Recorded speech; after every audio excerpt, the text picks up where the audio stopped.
Well, I find myself surprised that I'm the reflector this morning. Um, See if I can come up with something off the top of my brain here. Um, I am both hopeful and distressed about the state of the union here. Um, the hopeful part is that we are making progress on some really important legislation that addresses the needs of the people and climate change issues and so on. They don't go far enough, but they go. Um, and I am also hopeful about what's happening with the primary elections around the country. You've got gay men and black women beating out Republicans or beating out moderate um, Democrats, and that's exciting to see. Um, I am particularly interested in what's happening in Georgia with Stacey Abrams taking on the big Republican guns there, and it's still neck and neck. Um, my distress is basically just the flip side of all of that are um, the whole Trump phenomena, which goes by many names and has gone way beyond Trump, is the kind of Christian nationalist, white supremacist movement that has gotten so huge that is frightening. It is so huge that it can win elections at every level. Um, and the distressing part, obviously, is that we are very close race with the, as Jim Lawson used to say, the, the prophets of evil or something of that nature. Um, I had a very interesting conversation with my son the other day, who lives in rural Alaska, and he has to live a very low profile regarding his beliefs. Uh, and so much so that he kind of warned me that if you make a trip up here, you got to promise to stay low profile, because I need to maintain the relationships with my neighbors because we all rely on one another. And it causes me to reflect on the fact that many of these Christian nationalist, Nazi believing types can be good neighbors. Um, and they generally act in rational, humane ways in their daily lives, but they bring us great grief on the political scene. Um, anyway, I am thinking about making a trip up there and reflecting on how I can get my politics off my sleeve or my bumper or what have you to save my son's neighborly relationships. Anyway, so I'm going to just drop it there. It was kind of an impromptu thing, but I hope that does something for you. Anyway, I'm in. Thank you, Phil. Very thoughtful, even off the cuff. And if you do get up there or in all events, give your son our best. We have followed his life and challenges along the way. We've been joined by several new people. Let's have them introduce themselves. Chris Panett. Morning, Father Chris Panett, St. Camillus, Electricity, DPF, and ICJP. Good to see you. Welcome. The former Amy Kamala, Stephen Fisk. Go off mute, Stephen, and join us. You're on mute, Stephen. Can you hear me now? Yes. Yeah, Amy Kamala is my daughter. And we somehow aggregated our whole phone connections and media connections through her. And that's how come the name pops up. But I'm Stephen Fisk, and I'm a longtime ICU JP guy, a musician, author, poet, interfaith minister, and always happy to be here when I can. And I'm embroiled and embedded in the process of moving after 48 years living here in Venice across the country. So that's a big project. Very well. Spiritually and as an activist, you've always been moving, Stephen. Thank you. But we know what you're going through, certainly. I see Lori's with us. Hi. Sorry I missed that earlier introductions. I studied urban planning and in college, and I'm really interested in this subject for today. So, excellent. Thank you.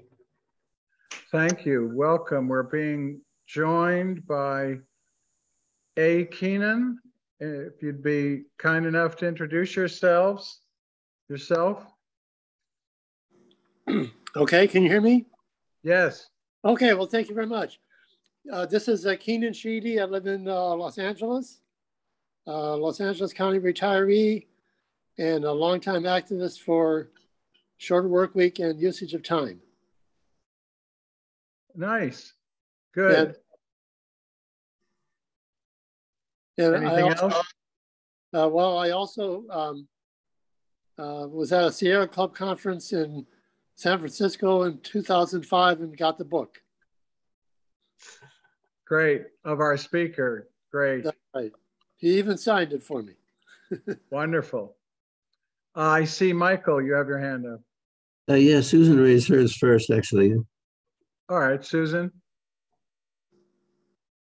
Yeah, I was just gonna say, Phil, that was a good off the cuff reflection, and it always makes me mindful because I feel kind of like you, sometimes a little hopeful and a little despairing at the same time. But I always remind myself that I think a lot of the reason people are being so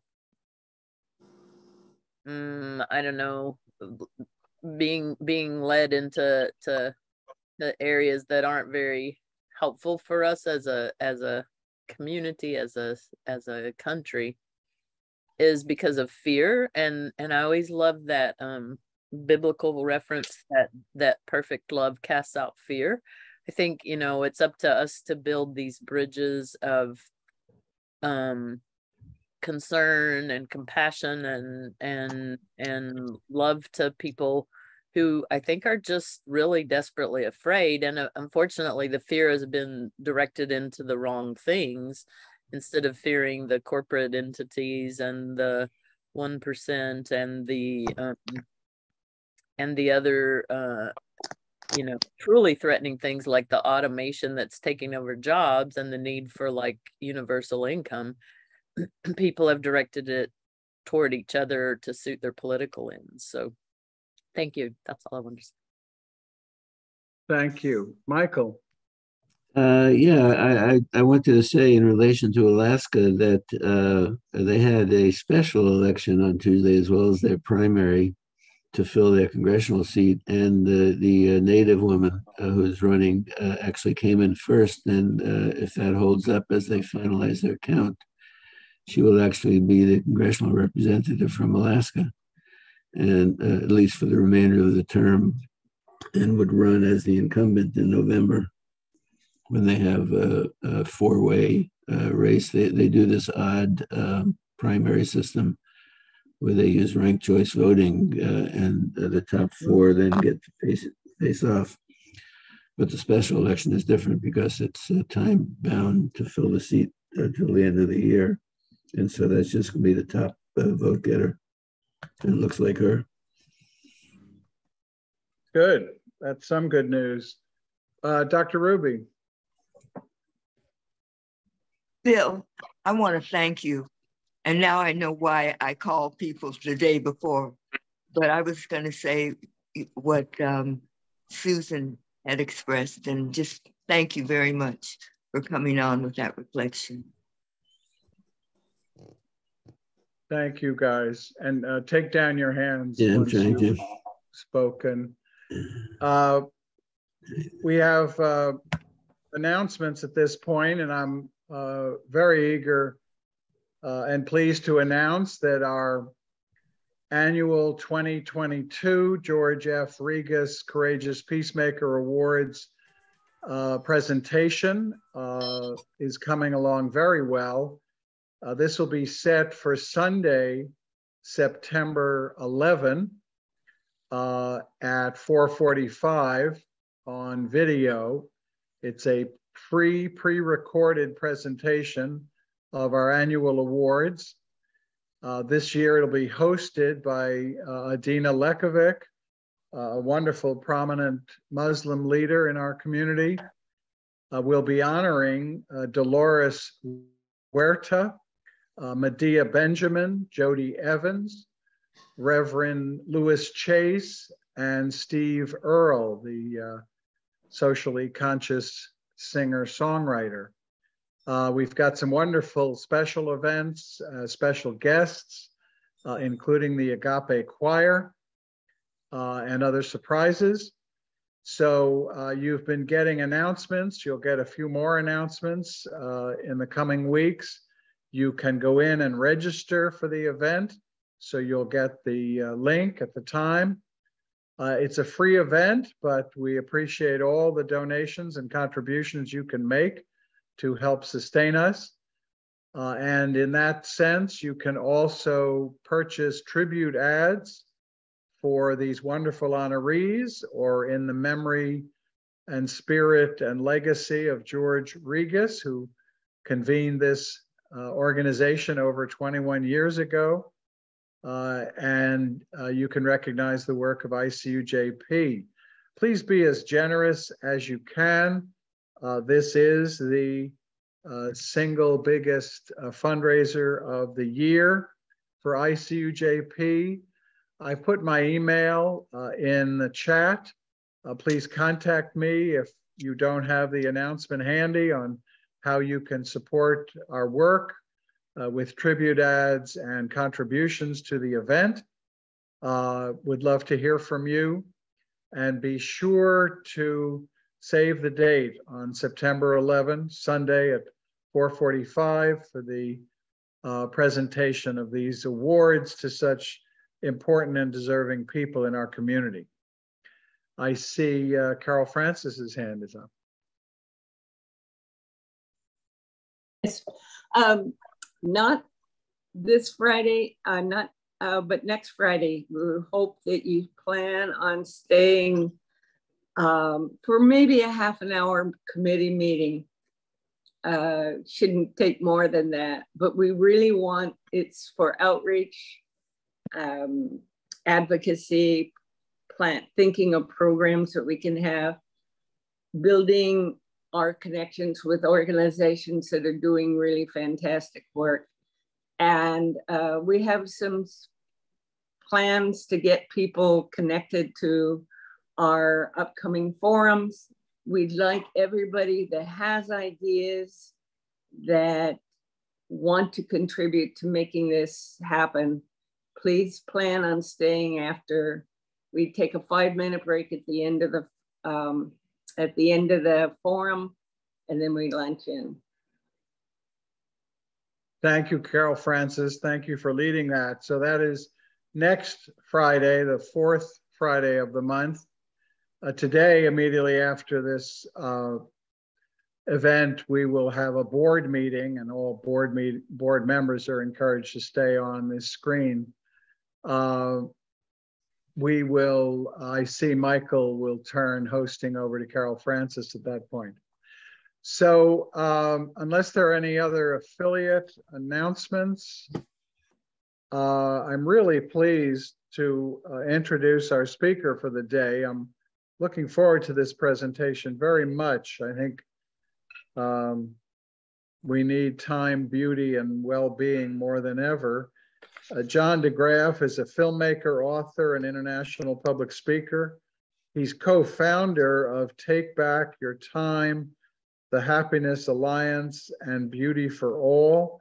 He's currently producing a film about the life of former Interior Secretary Stuart Udall. He lives in Seattle and has taught at the Evergreen State College. And in 2018, he was named a distinguished alumnus of the University of Wisconsin Superior. So, John, the floor is yours. We're eager to see and listen to your presentation, and then be sure to save some time for questions and answers. Great, and I assume you'll just bring up the PowerPoint then for, yeah, okay, great. Terrific, okay. So it's great to be here. I want to thank Rick Banyalas for inviting me. I know he's not with us this morning. He had a family matter to attend to, but I thank all of you. It's nice to be in Los Angeles virtually. It feels like I've been living in Los Angeles lately for quite a while because Seattle has been quite dry and hot. But today we have rain, so things are changing in that regard. Anyway, I'm excited to be here. It seems like a group that does a lot of great things. And I'm going to talk about time, beauty, and well-being. And at a time like this, when so many people are suffering from everything from COVID to racism, to the violence in many places, to the war in Ukraine, to all of these things, homelessness, it almost seems callous to talk about well-being, but I think we have to, because it's our current neglect of the true sources of well-being and our distorted notions and measurements of success that in part have led us to this current crisis that we're suffering from. This morning, I want to talk about two important elements of well-being that I think have been too often neglected as we think about it. The first is time, and I did start the Take Back Your Time campaign back in 2003, and it's great to see someone who was actually at my Sierra Club talk in 2005 about that subject, but we stayed with that for quite a while. I think we had some impact, although some of the things we were fighting for, like family leave, are only beginning to surface now, and of course, shorter work week, many of these things now being talked about because of COVID.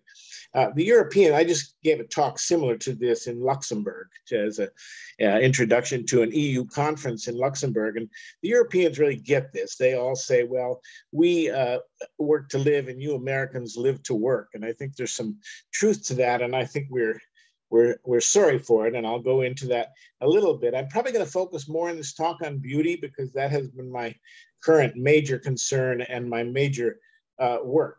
So the second element I want to talk about is beauty, natural and human design. We're not talking cosmetics and personal beauty here.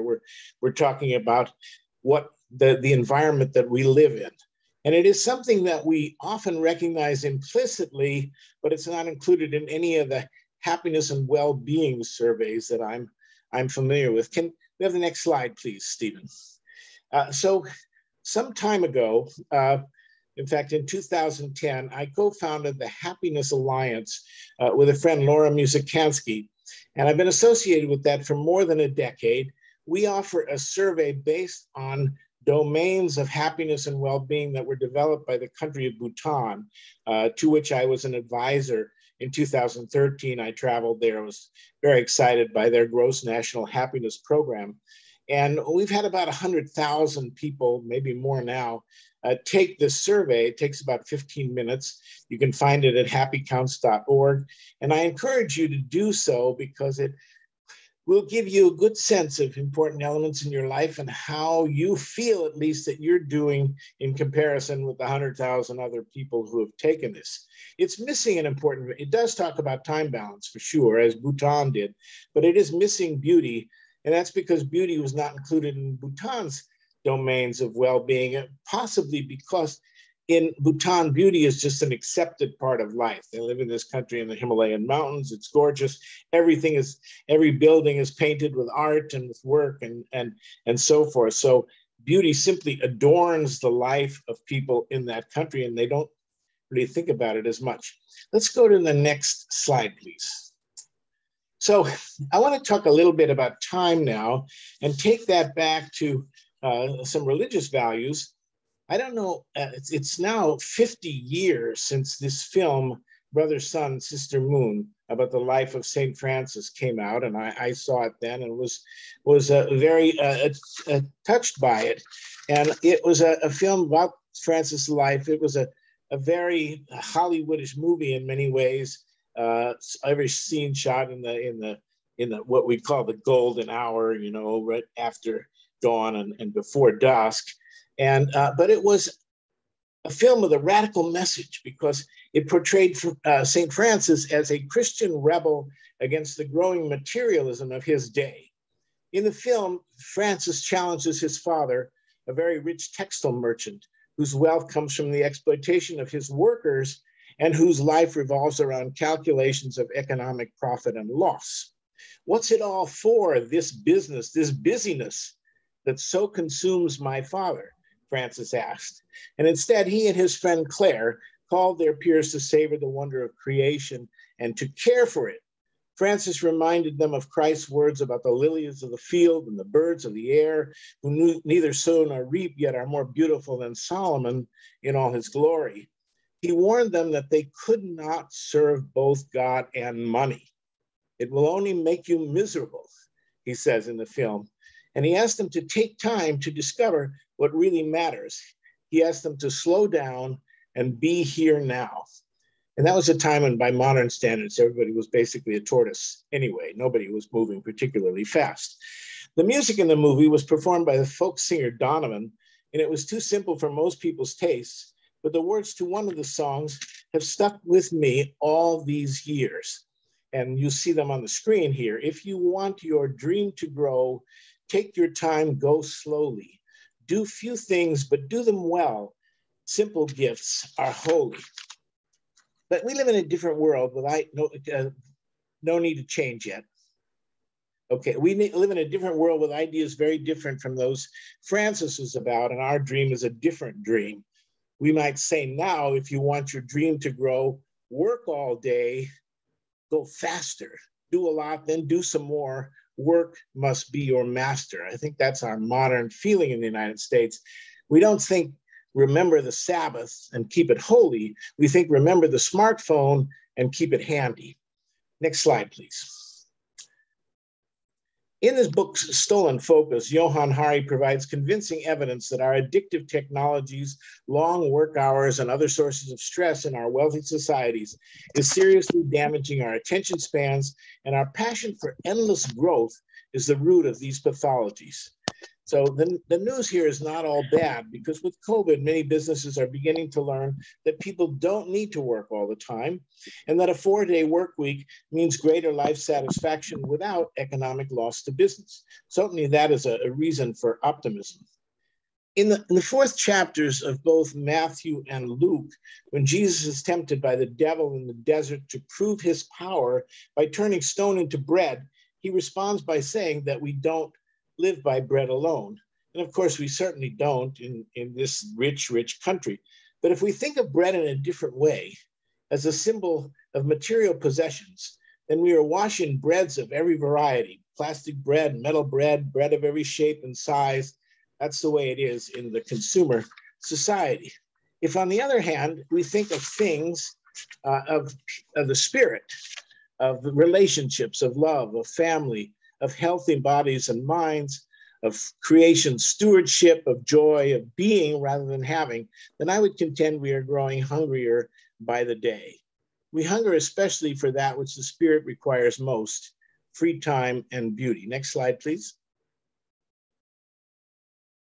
Hello? Okay. That other Francis, the current Pope, would agree. Among his 10 tips for a happy life, Pope Francis mentioned a healthy sense of leisure and respect for the environment. He has consistently condemned the modern cult of busyness and productivity.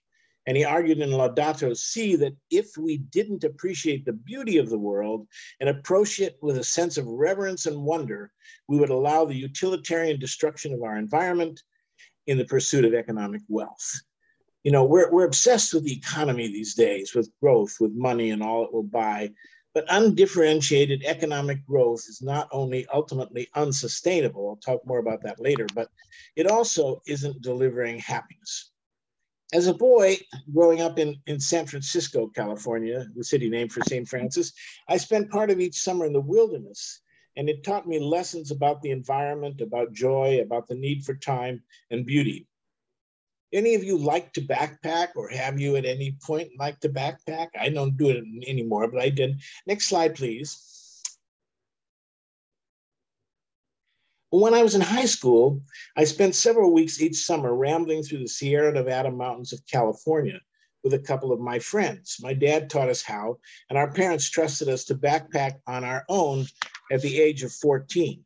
We walked from trailhead to trailhead, hitchhiked to small towns to resupply our food. Parents mostly wouldn't allow their kids to do that today, but ours did, and I'm grateful for that. We spent one night, last night, right before I started college, on the top of this peak, Mount Whitney, the highest in the continental United States. Those were summer experiences for us, but it was really a winter experience that really convinced me of the importance of beauty and awe and wonder.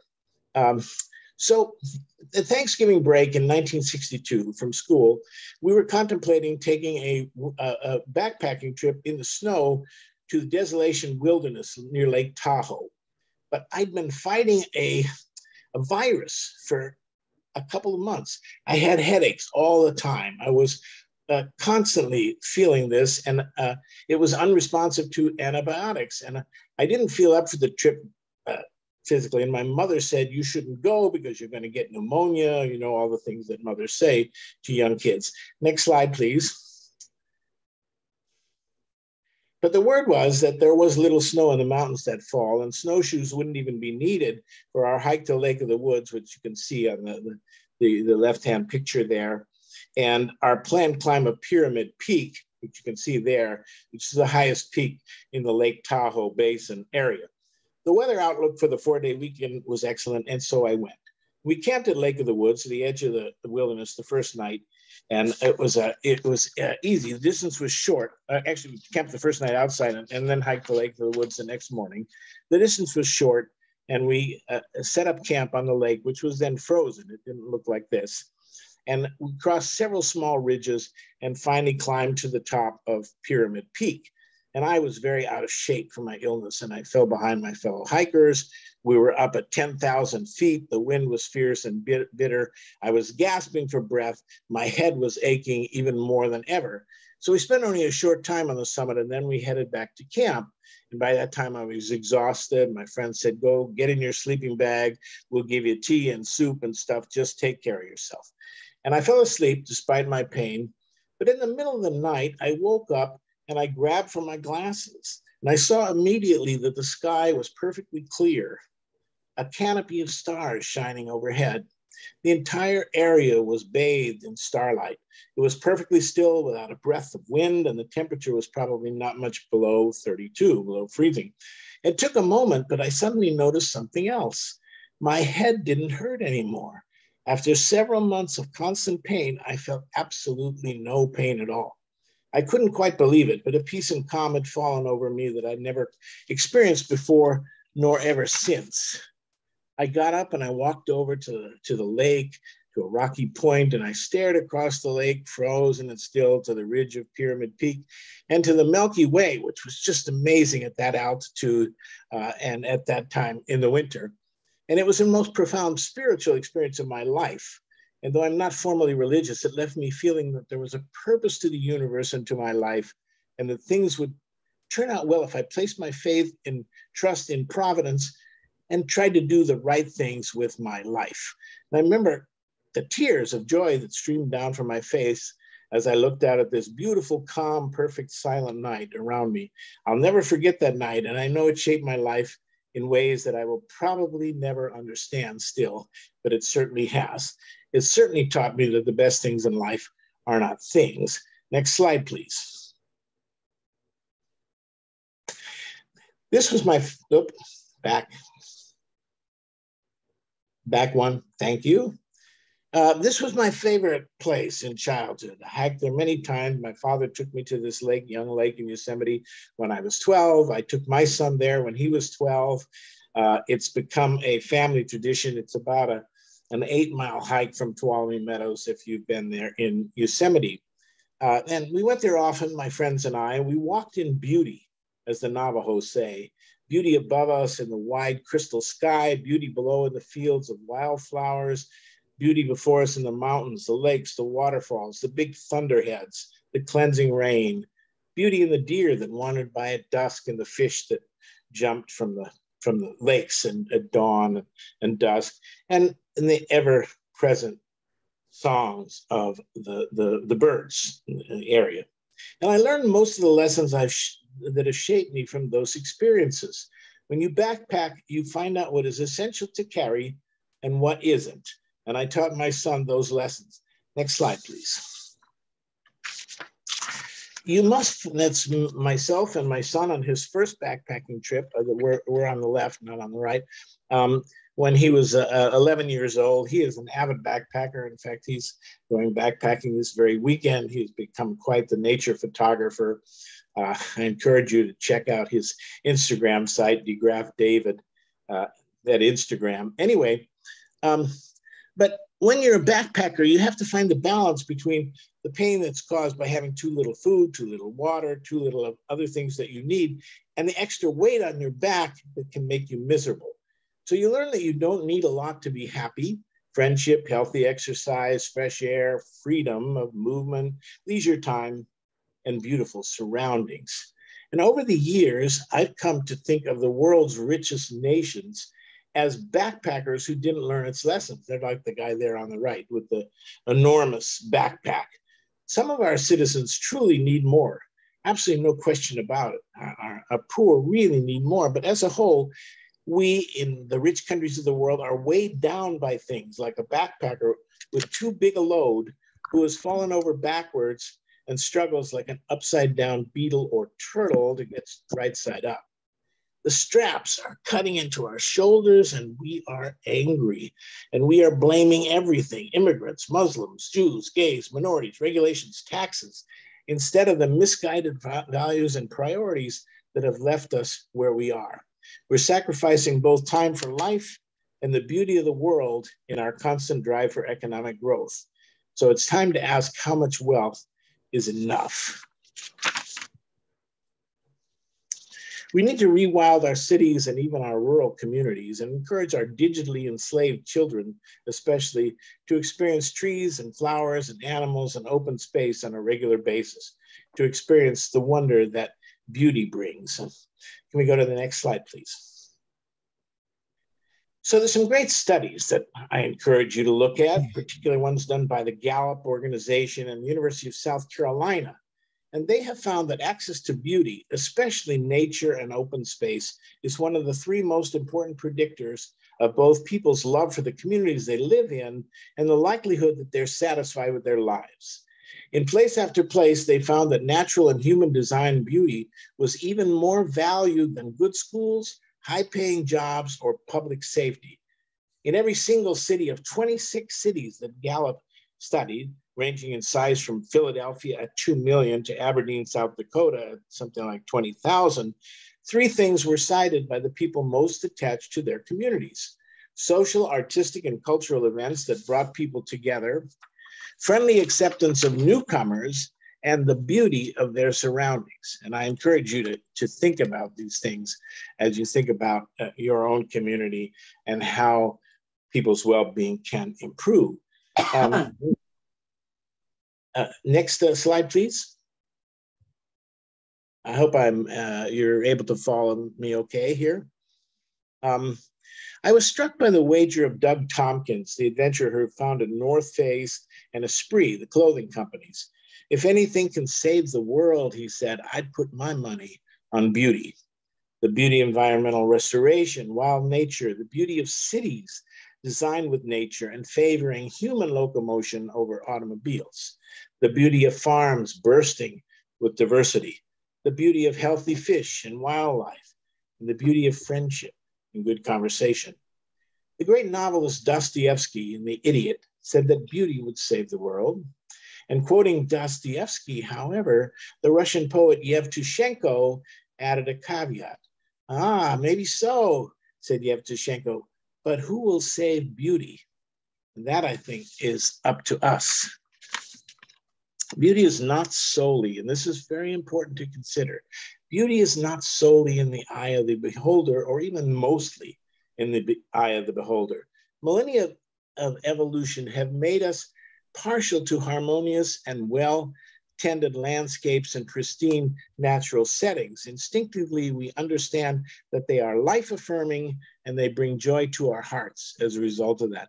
By contrast, the sight of strip mines, oil spills, garbage dumps, including the great plastic garbage patch in the Pacific Ocean, bring visceral disgust. Evolution has taught us that they are life-threatening. They are like gaping wounds on our own bodies. The Scottish-born naturalist John Muir understood that a rising material standard of living wasn't enough. Everyone needs beauty as well as bread, he proclaimed. The need for beauty may atrophy without access to it, but it never dies. In the late 1800s, Muir marveled that San Francisco's street urchins living in squalor asked him for flowers on his return from hikes on Mount Tamalpais or the Berkeley Hills. As soon as they caught sight of my wild bouquet, Muir said, they quit their attempts at amusement in the miserable, dirty streets and ran after me, begging for a flower. Please, mister, give me a flower, mister, in a humble, begging tone, as if expecting to be refused. And when I stopped and distributed the treasures, the dirty faces fairly glowed with enthusiasm while they gazed at them and fondled them reverently, as if looking into the faces of angels from heaven. Beauty as well as bread. Next slide, please. Oh, next slide, please. Sorry. Next, yeah. Perhaps the famous American National Park Ranger, Shelton Johnson, who's a close friend of mine, who has been working in Yosemite for almost 25 years now, and was a star of Ken Burns' series on the national parks. I think Shelton Johnson puts it very clearly when he said, and I quote, "The underserved children in America suffer from what John Muir called beauty hunger, an innate spiritual, psychological, and physical craving for the sublime, the transcendent, that cannot be fully satisfied by any human craft or invention. Our kids hunger for something they've never tasted, a soul food that cannot be found in any city or town. By breathing deep in a forest, they can truly experience respiration. By watching the light of mountains, they can fully experience sight. By listening to birds waking the world at dawn, they can begin to comprehend the miracle of sound. And only when they touch the earth will they feel the depth of their own nature. This is how they become human beings. This is how we save the world." End of Shelton Johnson's quote. I think he's absolutely right. You may know too what the ecologist Aldo Leopold said: "A thing is right when it tends to preserve the integrity, stability, and beauty of the biotic community. It's wrong when it tends to do otherwise." And we've done a lot of otherwise, I would say. Next slide, please. So we all have our heroes, and one of mine was the famous 20th century environmentalist David Brower, who founded Friends of the Earth. I made a PBS documentary about his life for Earth Day 1990. I knew Dave for the last 28 years of his life, and I visited him in the hospital a week before he died. It was clear that the end was near, but I'm a natural optimist, so I tried to cheer him up, and I said, "Dave, I hope when I see you again, you'll be back out healthy and fighting the good fight."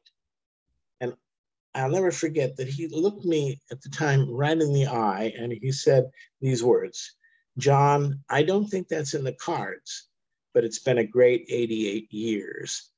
And I think that's what we all want to be able to say when our time comes, whether we have 88 years or 40 or 100, that our lives counted for something, that we made a difference, not just a killing. Now, I would say that Dave Brower died a satisfied man, but he was a worried one. He used a powerful metaphor to point out the absurdity of our current faith in economic growth. and he called it his sermon. And for you folks connected to churches, here is that sermon. Brouwer compressed the age of the earth, estimated by scientists. Oh, next slide, please.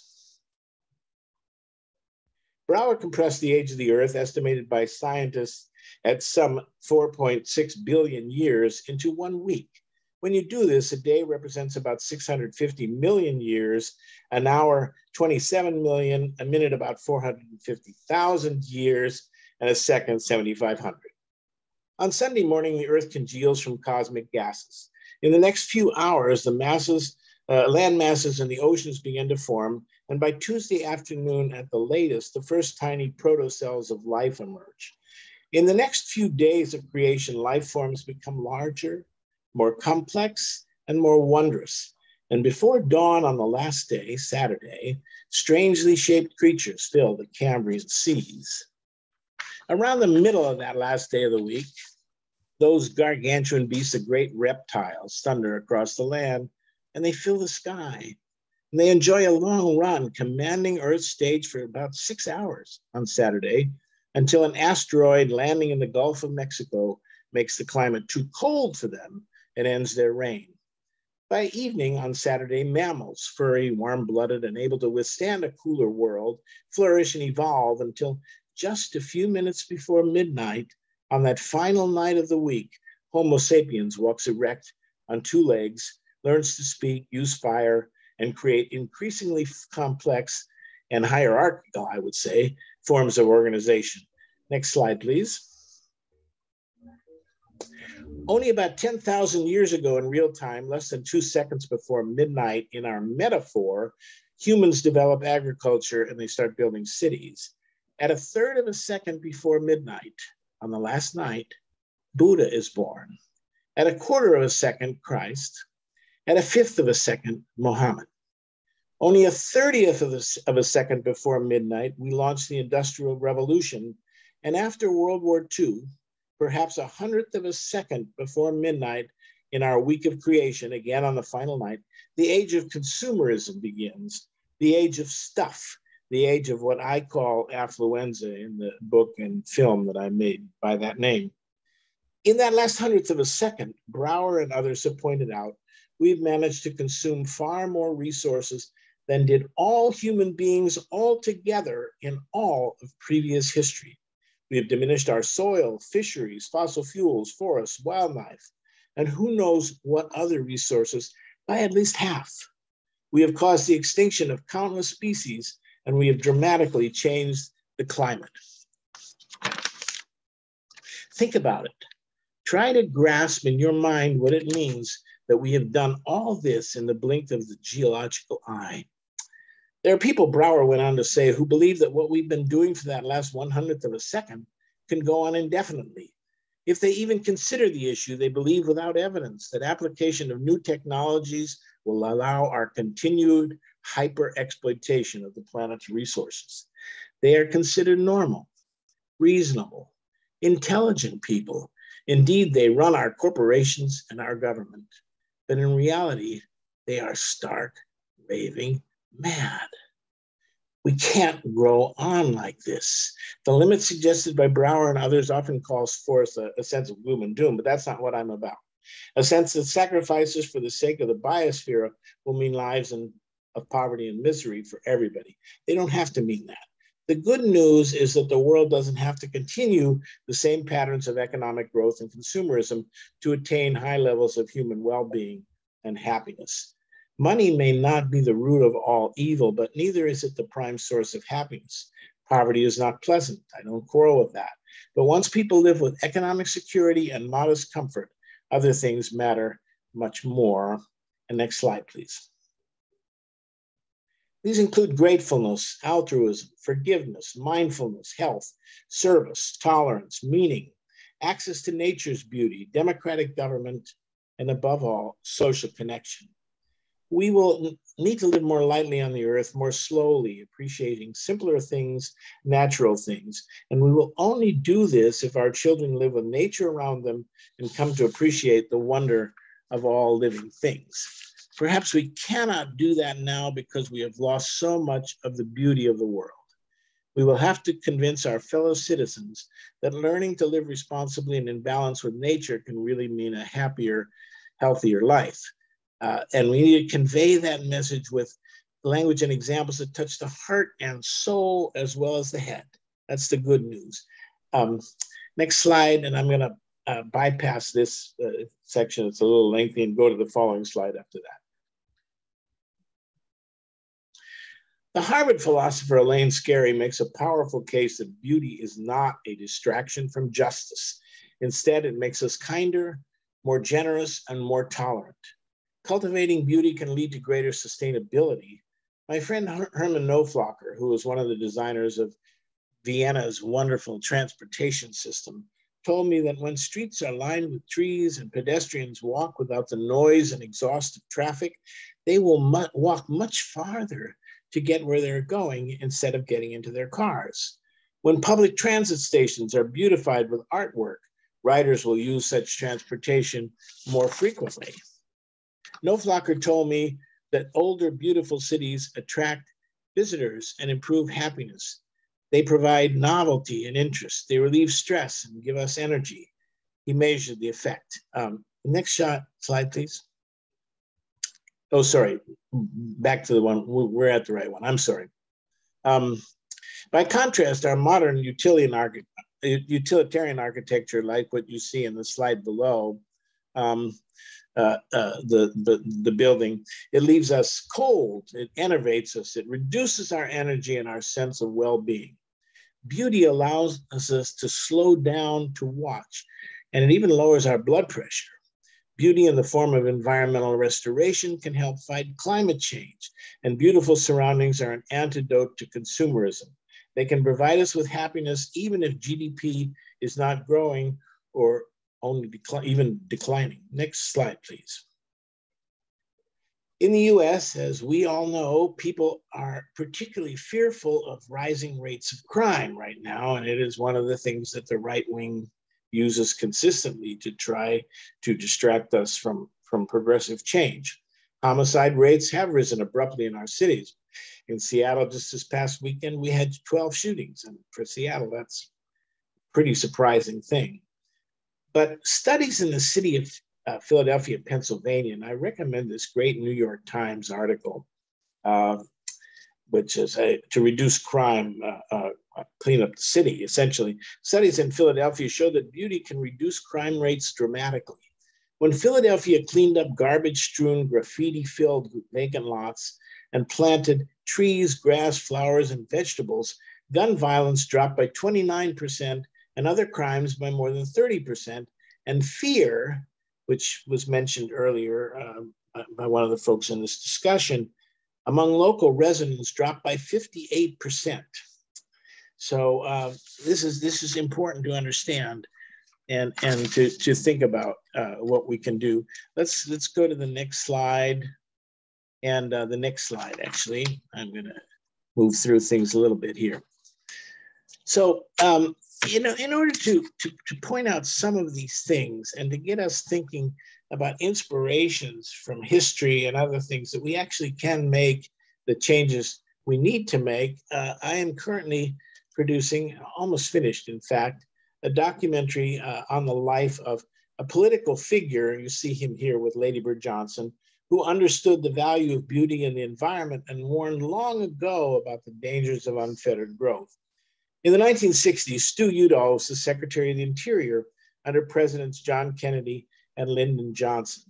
He was a very progressive guy in so many issues, including racial justice, world peace. He traveled to Russia with poet Robert Frost to try to convince Nikita Khrushchev to join an agreement to reduce nuclear weapons, for example. He fought hard to integrate the National Park Service. He forced the Washington football team, then called the Redskins, to integrate when he was, because as Interior Secretary, he controlled the National Stadium and refused to let the team play there until they did that. All of this was kind of especially surprising because of his background. Stuart grew up on a ranch in the middle of nowhere in St. John's, Arizona, in a Mormon ranching family. So anyway, but during his time in office, he led a revolution in environmental politics, resulting in the Clean Air and Water Act, the first ones, the Endangered Species Act, the first one, which came before Nixon signed an even larger one, the Pesticide Reduction Act, controls on strip mining, limits to dam building, restrictions on automobile pollution and increased gas mileage for the first time, support for public transportation, the Highway Beautification Act, the National Beautification Campaign, which Lady Bird Johnson took charge of and did a great job with, the Wilderness Act, the National Trails Act, the establishment of dozens of new parks and monuments. And each of these brought greater increases in well-being that we now take for granted and that one by one are being threatened right now by those who value money and growth above all. In 1964, Udall encouraged President Johnson to challenge the obsession with growth in Johnson's Great Society speech. I recommend that all of you listen to that speech. You can hear the audio of the speech. It's really a remarkable speech, way, way ahead of its time. And these are Johnson's words in that speech. Your imagination, your initiative, and your indignation will determine whether we build a society where progress is the servant of our needs, or a society where old values and new visions are buried under unbridled growth. The Great Society is a place where every child can find knowledge to enrich his mind, to enlarge his talents. It is a place where leisure is a welcome chance to build and reflect, not a feared cause of boredom and restlessness. It is a place where the city of man, and of course things were gender wording in those days, but serves not only the needs of the body and the demands of commerce, but the desire for beauty and the hunger for community. It is a place where man can renew contact with nature. It is a place which honors creation for its own sake. It is a place where men are more concerned with the quality of their goals than the quantity of their goods. Today, Johnson said, we must act to prevent an ugly America. For once the battle is lost and once man can no longer walk with beauty or wonder at nature, his spirit will wither and his sustenance be wasted. Those were Johnson's words, and yet sadly, 58 years later, we're still not taking them seriously. Still, the values and the vision are being buried beneath an avalanche of growth. Next slide, please. Perhaps the Navajo term Hojo best exemplifies Stuart Udall's concept of nature. Here it's of beauty. Here it's depicted in the paintings of the wonderful Navajo artist, my friend Shanto Bigay. It is a combination of beauty, harmony, balance, and right livelihood. To walk in beauty, as the Navajo say, is to know a life composed all of these things. And that's important. Stu Udall was the first American political figure to warn about global warming in the mid-1960s. He advocated what he called the economics of beauty. An increasing gross national product, he wrote in 1968, has become the holy grail. And most of those economists who are its keepers have no concern for the economics of beauty. So I think that's something to think about, how the economics of beauty would change the kind of economics that we're currently involved in. I'm almost finished here. It's time we turn back from the cliff that our current passion for economic growth is taking us toward inexorably. And instead we slow down to appreciate the beauty of the earth. And I urge you to think about how we can do this and how we can talk to others about doing it. Stuart Udall died in 2010. A few years earlier, he wrote a letter to his grandchildren, which one of them read to me. And it ends like this: go well, do well, my children. Support all endeavors that promise a better life for the inhabitants of our planet. Cherish sunsets, wild creations, and wild places. Have a love affair with the wonder and beauty of the earth. But let me finish with another story. On a cold, next slide, please. On a cold January day in 1912, thousands of workers, most of them women, and most of them immigrants from Italy and Russia, walked out of the textile mills of Lawrence, Massachusetts, striking for a small increase in wages and a decrease in their working hours. It is said that they carried a banner as they marched through Lawrence, and on it were the words, "We want bread and roses too." The bread was the symbol of money. Indeed, the pay raise they demanded would have meant 4 more loaves of bread on their tables each week. But as poor as they were, these women knew that they could not live on bread alone.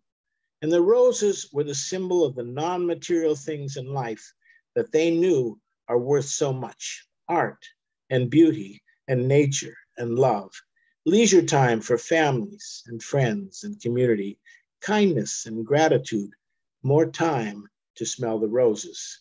We need to value these things just as those poor women did.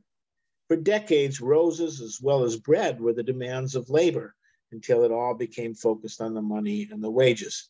But as the consumer society came to dominate our lives, the roses were left to wilt. It's time to water them again. Thank you. That's my talk.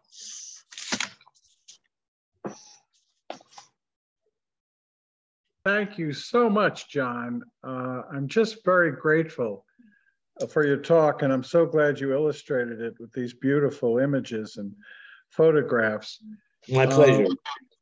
I did notice, and we'll take time now for questions and answers.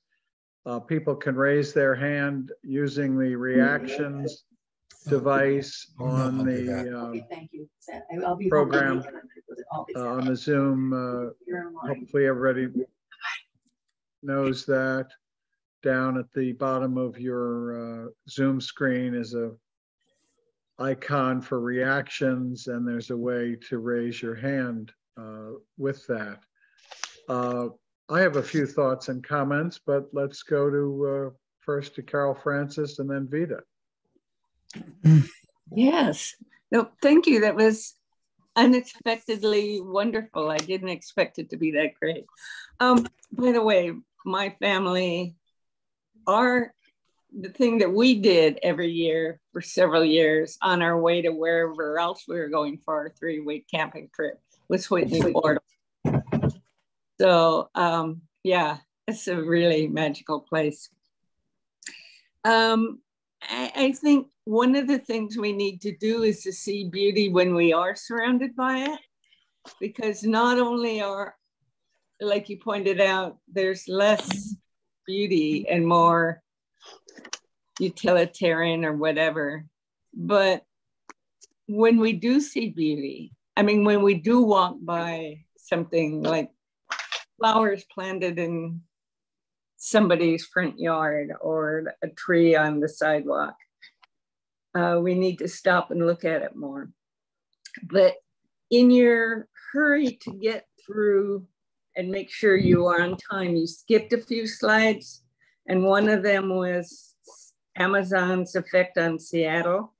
And some of us are doing boycott Amazon work. So could you go back to that and tell us about Amazon's effect on Seattle? Sure, I'm happy to say a few words about that. If you want to go back to the slide, I don't know if you could do that for us, Michael. We saw it go by. Yeah. Okay, I think you get the idea. Anyway, as you know, Amazon is based here in Seattle. It's a mega company. We see the great inequality both within the company, because there are very, very many high-paid Amazon workers in this town who have pushed the cost of living and the unavailability of rentals and everything up for many, many people. At the same time, we have warehouses all around the city where people are making essentially minimum wage, working long hours, sometimes not even having bathroom breaks. But here we are, a rich city, and yet we have probably more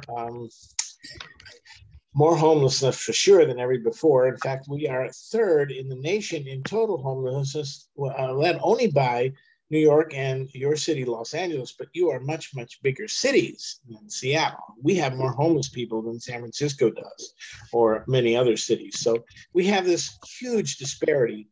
But the part that is interesting to me that I think, and that gets talked about, we're talking about that. Certainly our council, other people are trying to pass taxes and other things that will hit Amazon and share some of that wealth. So That's very, very important, but we know about it. What we don't think about is the Amazon model, which is basically instant gratification consumer. It's always being pushed that you can get something today, you can get something tomorrow, it'll come to your door, you don't have to do anything. So it's massively convenient. And so it really stirs an increase in overconsumption in this disease of affluenza that I talk about. And I will say that we as a city in Seattle, we have our basketball court is called Pledge Arena. It's the city has made this thing. We're going to be a leader in stopping climate change, but nothing promotes climate change more than this kind of instant gratification, constant consumerism that is promoted by companies like Amazon. So that's what I wanted to mention in that. Thank you. Let's go to Vida. Hi, and this is John, excuse me, almost like a continuation of our program last week. I was the reflector and I read a poem by Theodore Rothke, The Awakening, and it just so much of what you were saying continued. One of the things that I was interested in was your part about the film of St. Francis, which I didn't see. I have been interested recently in reading Richard Rohr. I don't know if you're familiar with him. He's a priest, yeah, and he has a Center for Contemplation and Action in New Mexico, and he so changed the way I look at life and beauty and what is of value. So I was so glad you mentioned him. Thank you. Thank you. Thank you. Stephen. Yes, thank you, John, very much for that presentation. I appreciate it very much. I am a longtime veteran backpacker. I've spent countless hours in the wilderness and primarily in the Sierra Nevada. One summer, when I was in college, I spent the entire summer hiking the Muir Trail, both north and south. And last summer before that, I took my son and grandsons into the Sierra, hiked 30 miles, and we were unable to go on a particular trail because the trail was strewn and covered with fallen dead debris, branches that were so thick on the ground that you couldn't even find the trail and you couldn't walk on it. And so it left me with a profound concern for the state of our wilderness areas. And I found that the Forest Service told me that the trail, they didn't have enough crew to maintain the trail. And of course, it's a time of COVID as well.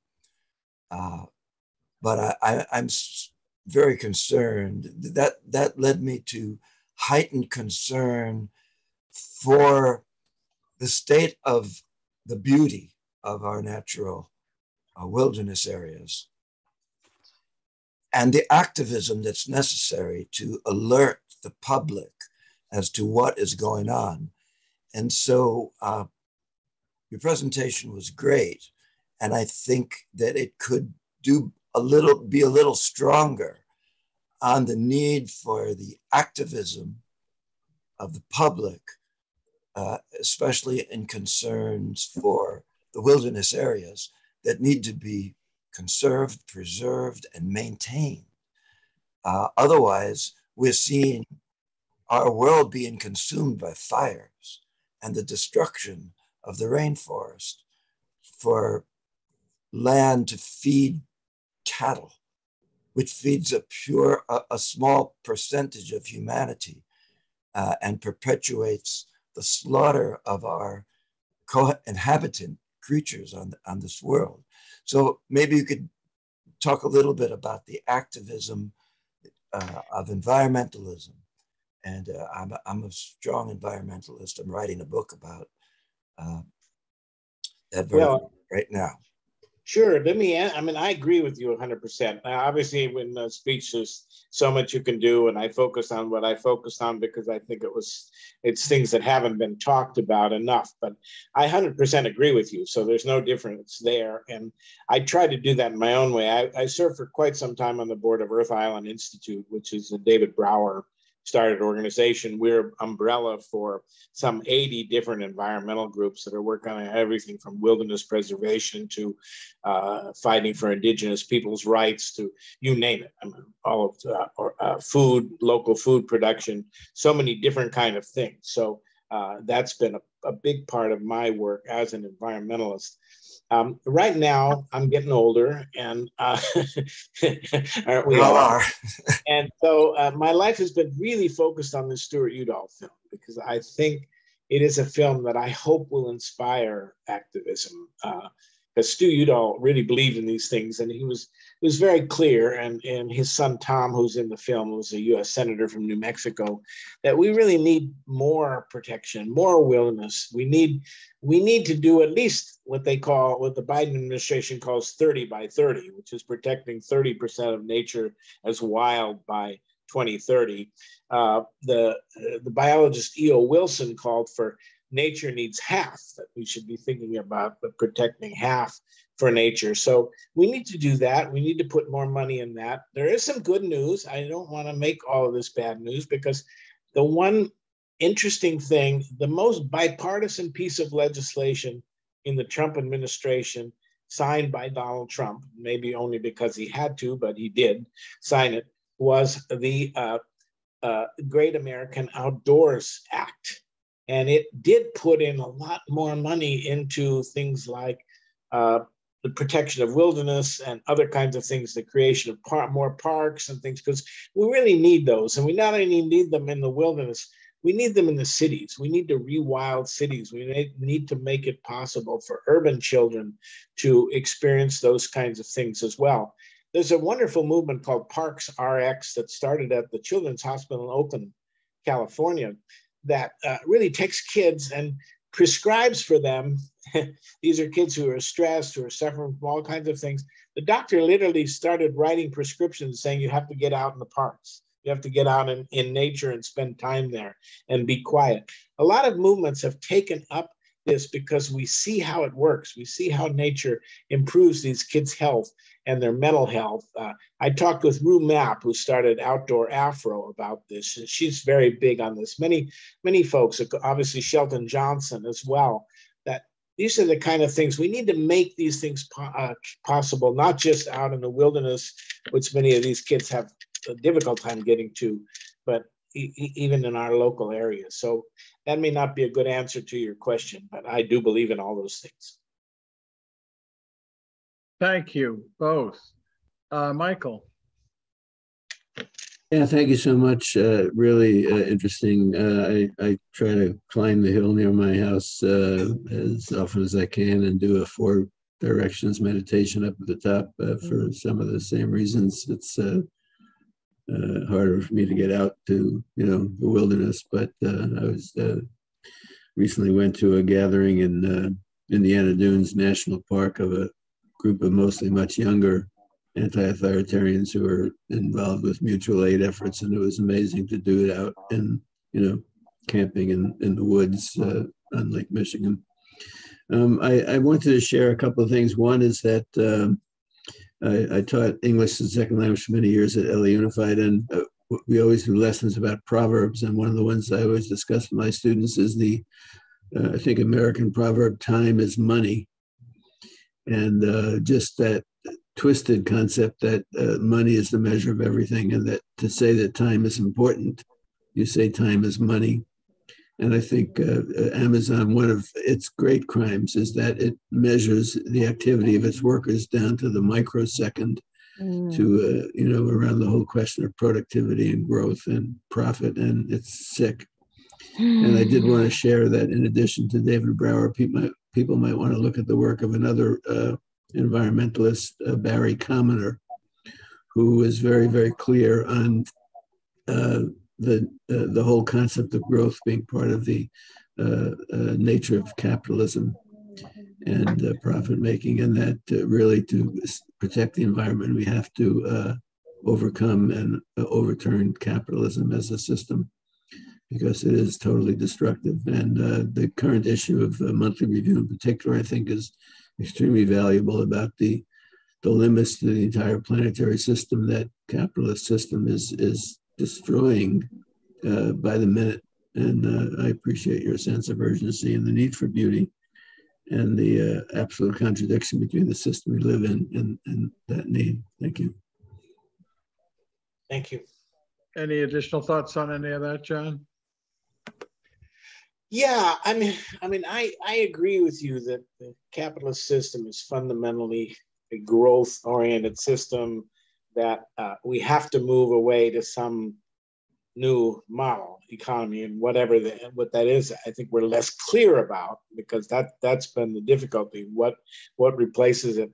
At this point in time, I think we have to move as quickly as possible first to a social democratic systems like we see in Northern Europe, particularly in the Nordic countries, which are far from perfect, but they're doing a much better job at equality, at fairness for people, and a better job, I would say, too, in moving toward protecting the environment. So we have to always be politically, I mean, and this is why the Stuart Udall story is so important to me.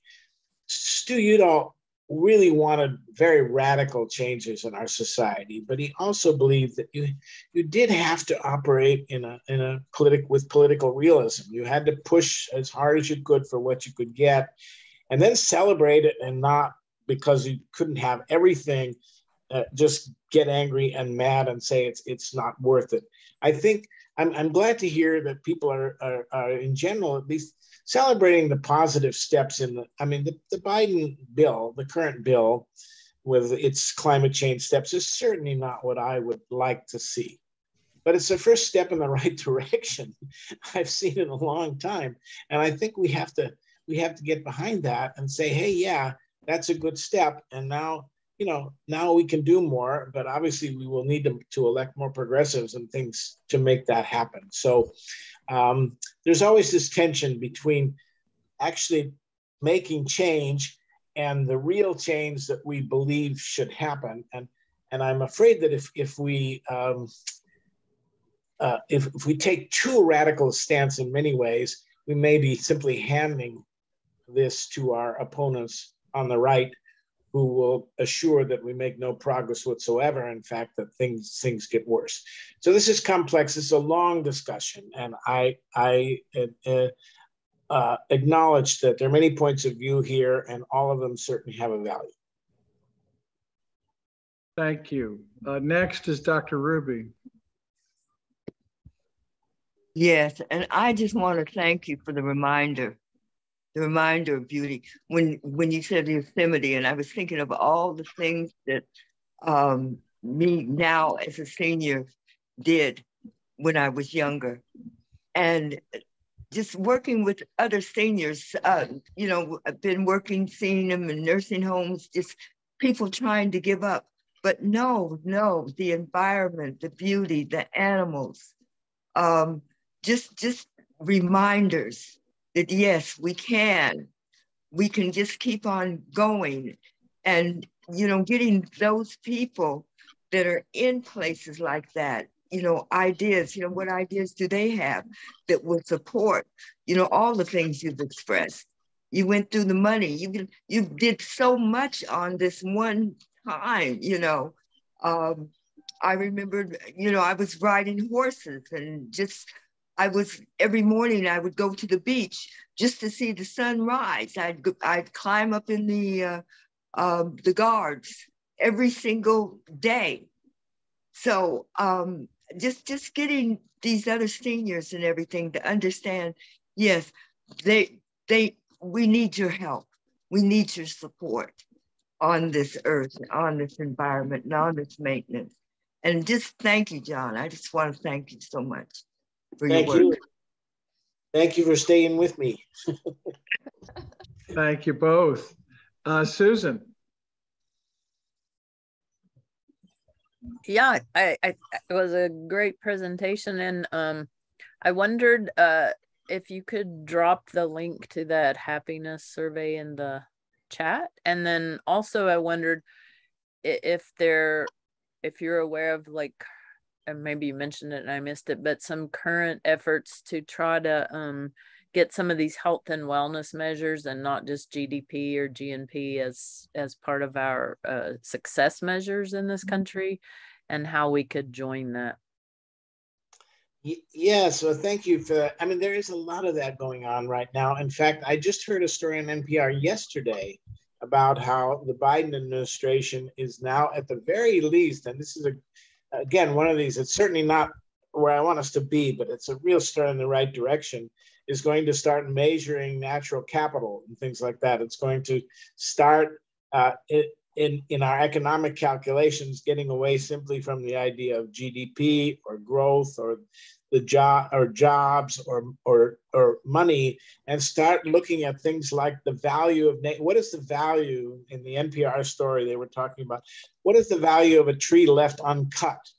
What do these trees and these forests do for our health, for our climate, for even keeping places cooler, for providing places for children to play and all these things.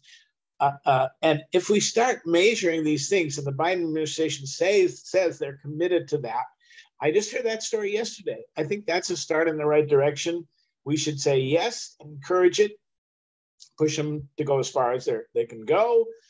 There will be a lot of pushback against this, clearly from big industry and from the right. But these are things that do make me hopeful. The Great American Outdoors Act, the new Wildlife Act bill that is being promoted by Senator Martin Heinrich from New Mexico,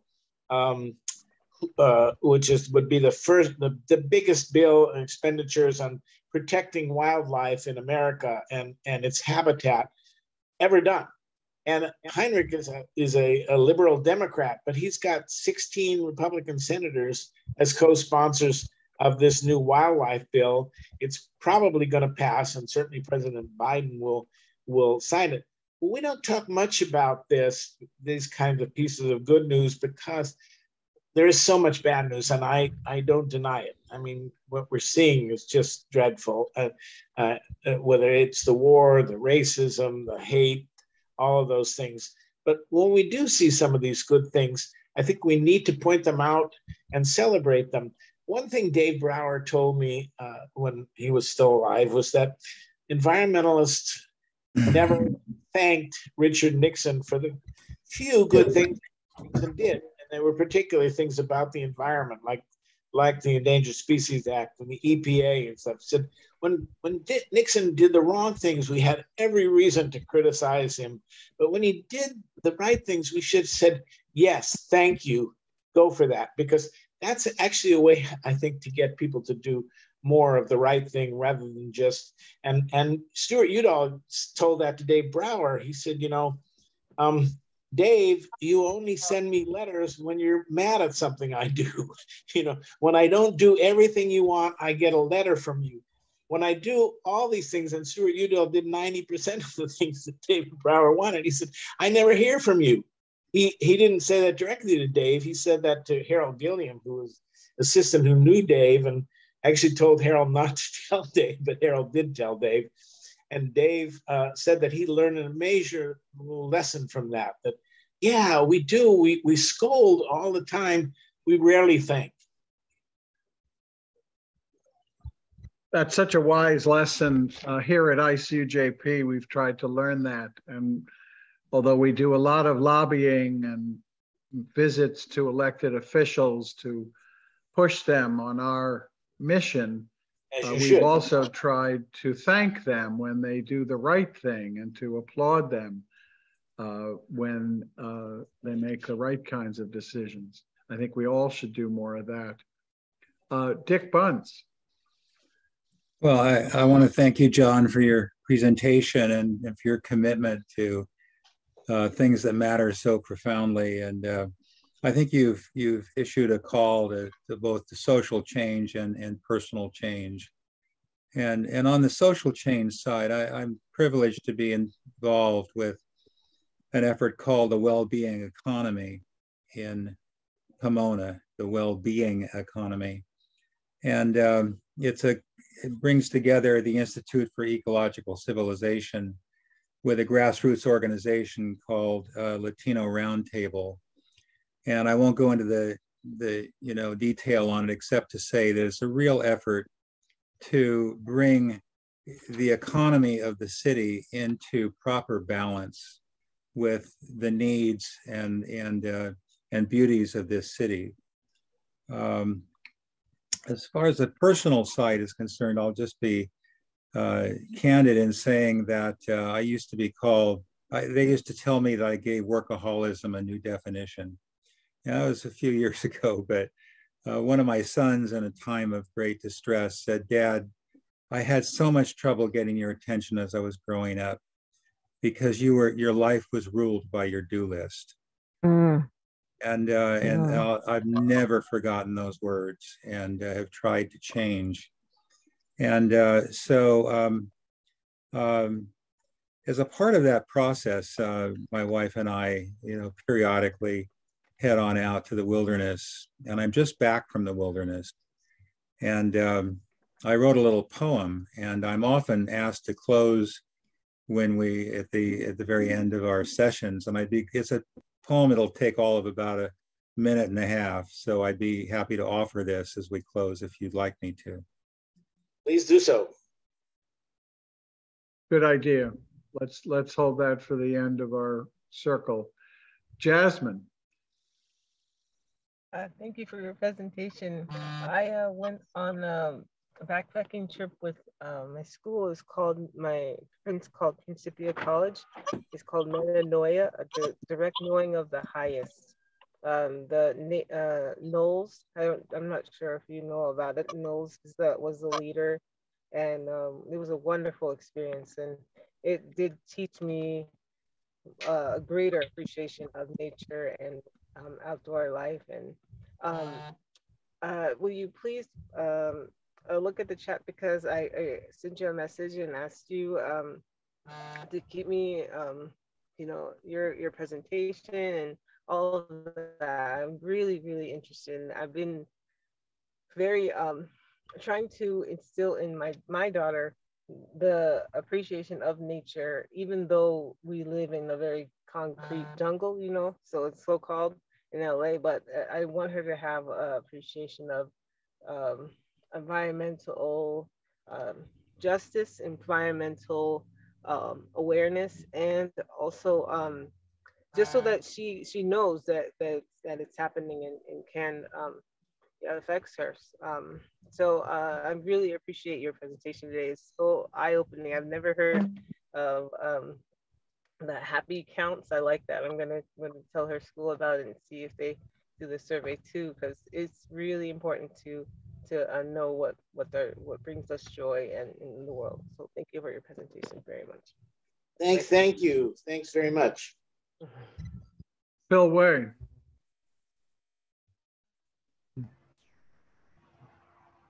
Wait. Yeah, okay, I'm unmuted. This is not so much a question as a celebration of what you have given us today. I was particularly moved by your backpack analogy.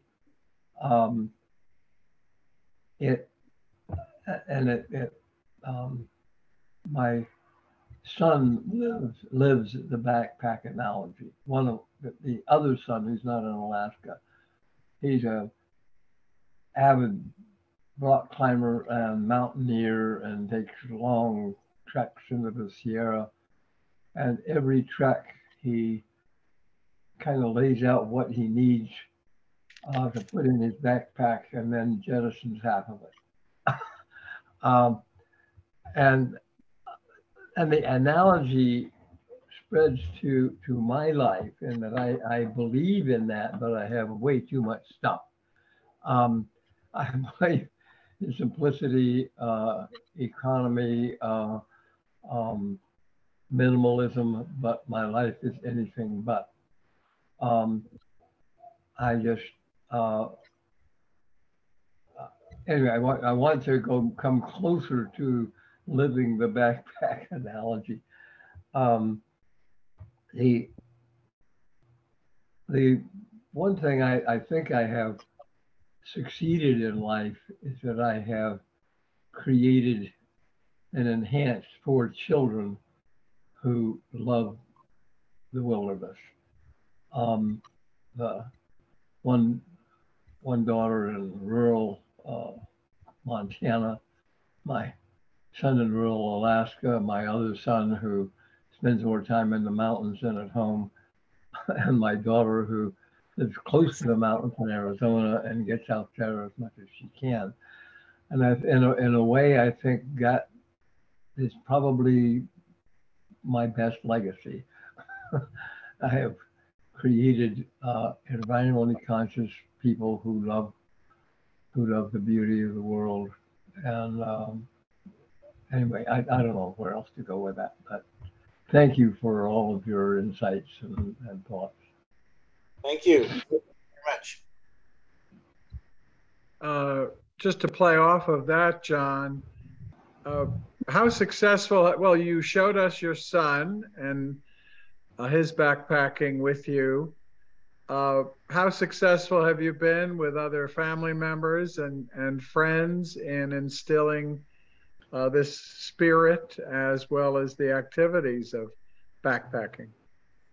Well, if you go way back, I got my best friends into it when I was in high school. I started, my dad took me and I was the, and then I got my best friends to get into this as well. They still do it. One of my best friends is still an avid climber and backpacker, even though he's 75 years old. I unfortunately have had issues with my legs and feet in recent years. So my last backpacking trip was in 2015. I still like to walk, but I can't do the backpacks anymore. And it's sad for me. But my son has taken over and is carrying it on. And he is the most inveterate backpacker you can imagine and hiker. And he's out literally all the time. And he takes beautiful photographs. So he's got something like 60,000 Instagram followers who follow his photos. He even gets paid a lot of money from Instagram for posting photos, believe it or not. So he's carrying that on. And I'm just trying in various ways to get people to think about these things. But right now I'm fairly obsessed with my film. I hope that some of you will check out our website, stuartudallfilm.org. Its film is called Stuart Udall and the Politics of Beauty. And it will be finished in about a month.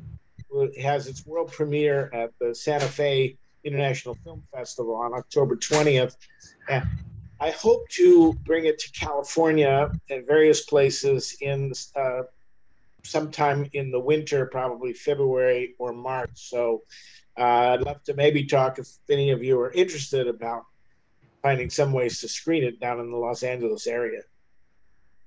Yes. I was going to suggest we have a few minutes. I could screen share the trailer, the Vimeo, if people want. It's about, I think you said 12 minutes.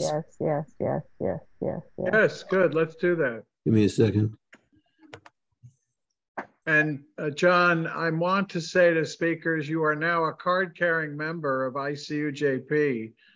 So we hope we'll stay in touch with you. We've had screenings before COVID. We supported many in-person screenings at theaters around Los Angeles. And let's hope and pray we'll be doing that again in the near future, and especially with your film. Great, thank you. Have you brought that up, Michael? Yeah, a second. Sure. Just a second. Yeah, take your time. It's worth seeing. Find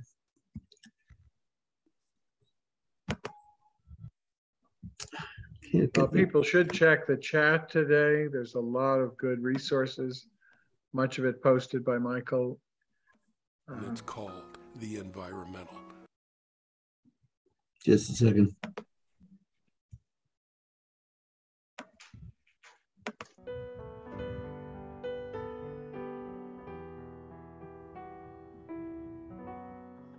I think the legacy of Stuart Udall will be that he is going to be regarded as one of the premier environmentalists of the 20th century, ranking with Rachel Carson, David Brower, Theodore Roosevelt. Can you turn the volume and up at Franklin all? Roosevelt. And I think he will be remembered for giving impetus to something that's called the environmental movement.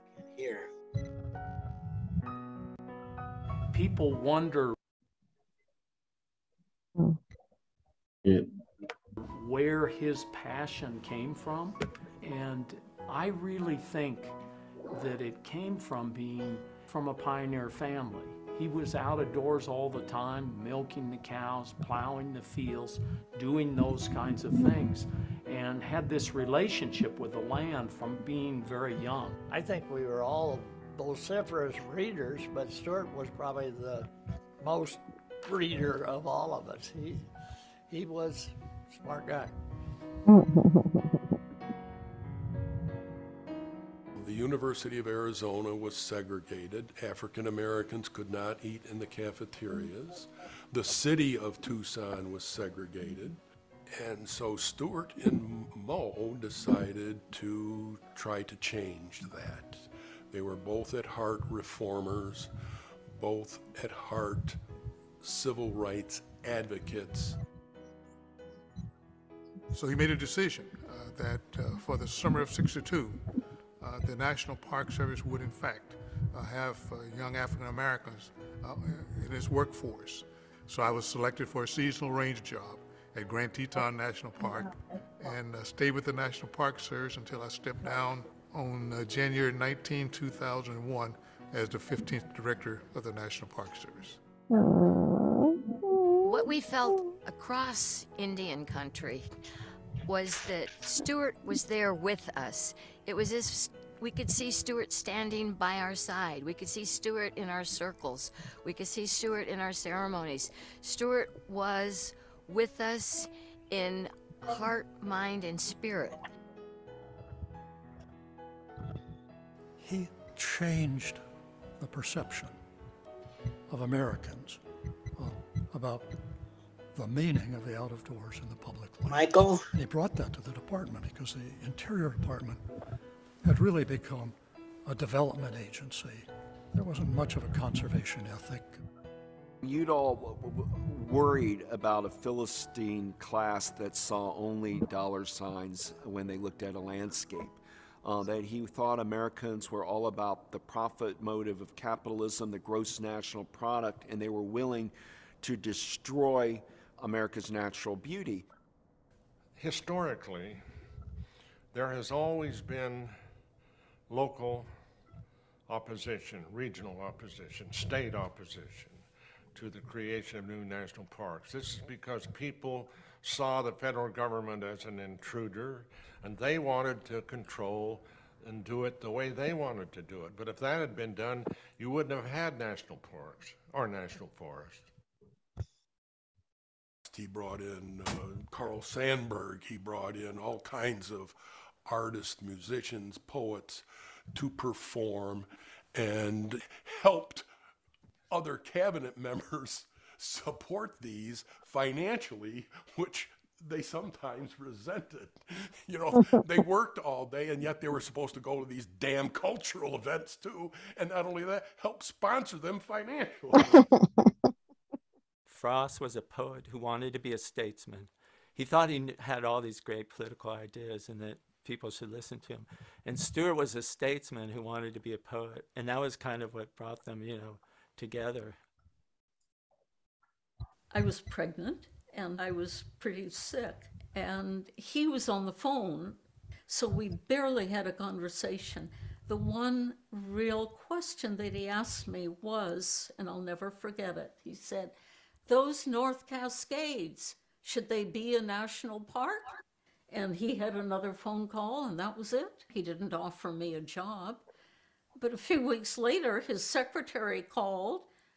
"Where are you? The boss is looking for you. He's having a meeting." Oh, I didn't know I was to be there. Well, come on. Stuart Udall lived in a very simple way. He wasn't attracted to material items. He traveled with a briefcase, and whatever he needed, like a change of shirt, would go into the briefcase with his papers, but he did not need luggage. He convinced Lady Bird to go on this political trip with him to states like Wyoming and Montana, and he really converted her to an environmentalist and really launched her beautification campaign. Let's beautify American cities. Let's beautify the American countryside. Let's get rid of billboards and junkyards and all this trash that we see. Let's make America beautiful again. And he also understood that by recruiting Lady Bird, if she was for it, Lyndon was going to be for it, because he seldom disagreed with anything that Lady Bird wanted. Stuart loaned me to her. It was my birthday, and we came into the Lincoln bedroom upstairs. I happened to be sitting by the window, and we could hear singing outside.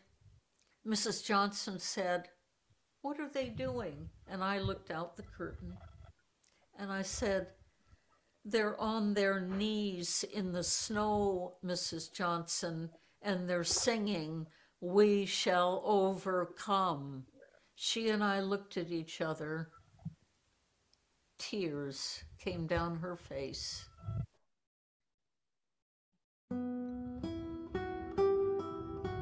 My grandfather wanted each person to develop a relationship with the out of doors, where you don't see another human being and all you can see and hear is natural. The world and Mother Nature is so much bigger than anything that any of us have built and put on top of it. And I think that he wanted each person to be able to experience the liberation of that. I feel like the politics of beauty is still there, and it's up to us to keep it alive. I mean, I was raised by two parents who felt I needed to be outdoors, and I was surrounded by beauty every weekend. We were in a stream or on a mountain trail somewhere.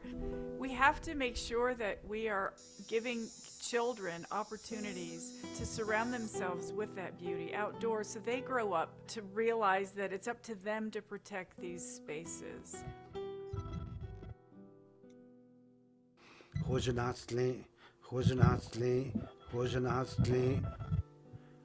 The beauty of my words, the beauty of my presence, the beauty of everything I do, the things I see, the lives I touch. May all of these be part of the beauty. Whose river was this? You say it ran freely. Blue was its color. I've seen blue in some pictures. It was 188 miles. It was 188 miles of beautiful canyons. It's now a reservoir. It was the most beautiful canyon system in the world. The beauty of these side canyons, they were magical places. Every turn had a different feel. Petroglyphs on the side, and just this beautiful sandstone sculpture. And I just remember watching my dad, and he started to cry. It was just a huge loss. This was something that he felt really passionate about. He thought there had been huge injustice. These miners were down in mines that were contaminated by radon daughters, and they were going to get significant amounts of lung cancer, and did get significant amounts of lung cancer. And so my dad thought the government was at fault. Uranium mining on the Navajo Nation has had a real negative impact on Navajo people. I'm from Laguna Pueblo, and we were home to the largest open pit uranium mine in the world for 30 years. They just left this open sore in the ground with uranium blowing around for years.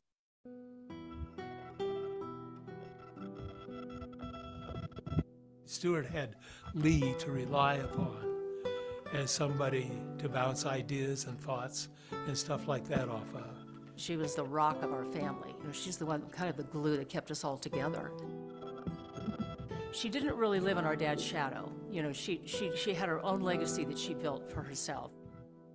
After Lee passed away in 2001, a huge light went out for Stuart.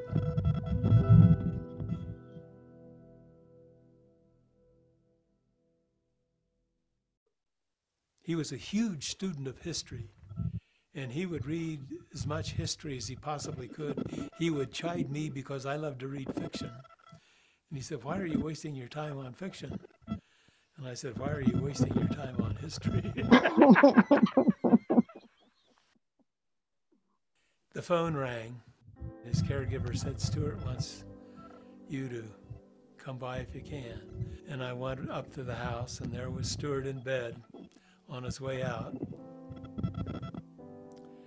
And we looked at each other, and we had talked about death a lot over many years. And he said, "Well, here it is. I'm about to die." It's been sad to me that more Americans don't realize that Stuart L. Udall was one of the incredible conservation leaders that the world has ever produced, and we're only now still catching up with some of his vision and wisdom and insight. A lot of people might think of his great political legacy with regard to what he did for the national parks and the environment. But in retrospect, after all of these years, I think that his greatest legacy of all was his family, his kids, because they're all beautiful people.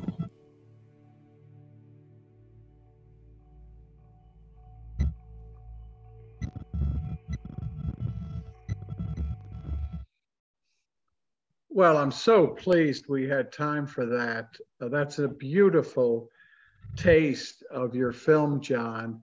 Do you have a few final remarks for us as we close?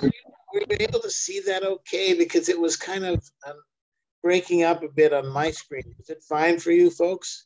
We Good. saw it perfectly. Maybe it's my connection or something. It just wasn't, I was saying, geez, maybe people should just watch it on their own, because it was stuttering and doing things like that. But if it was, so I'm glad it worked for you. It did. It gave us a real taste of that film. Let's stay in touch about screenings in the future. I think it speaks to a lot of important issues for us. Any final words for us, or a way to activate us to go forward?